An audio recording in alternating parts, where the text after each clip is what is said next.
இந்த ஒரு விஷயம் மட்டும் எனக்கு புரியவே இல்ல. இப்ப ஸ்கூல்லலாம் வந்து பார்த்தீங்கன்னா, இந்த பிரைவேட் ஸ்கூல்ல 11த், 12த், 10த் பசங்க எல்லாருக்கும் வந்து டீச்சர்ஸ் இருப்பாங்க.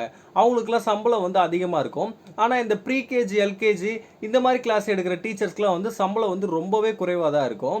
இத என்னைக்காவது யோசிச்சு பார்த்துருக்கீங்களா?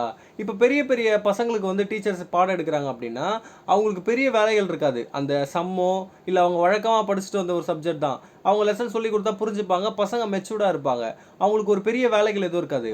ஆனா இந்த ப்ரீகேஜி, எல்கேஜி பசங்கள்லாம் அந்த டீச்சர்ஸ்லாம் வந்து எவ்ளோ கஷ்டப்படுறாங்க. ஒரு குழந்தை அழுவும், இன்னொரு குழந்தை வந்து டாய்லெட்ன்னு சொல்லிட்டு எழுந்துப்பாங்க. ஸோ அவங்களுக்கு சொல்லியும் குடுக்கணும், சிரிக்கணும். அந்த டீச்சர்ஸ்க்கு வீட்ல நெறைய பிரச்சனைகள் இருக்கலாம். அவங்க வீட்ல ஃபேமிலில அவங்களுக்கும் குழந்தைங்க இருக்கும் வீட்ல. ஸோ அந்த மாரி பிரச்சனை எல்லாத்தையும் வந்து காட்டாம, அது குழந்தைங்க முன்னாடி வந்து சிரிச்சுக்கிட்டே அந்த பாடம் நடத்திக்கிட்டு, இந்த மாரி டீச்சர்ஸ்க்குலாம் சம்பளத்த ஏத்தி குடுத்தீங்கன்னா ரொம்பவே நல்லாருக்கும்.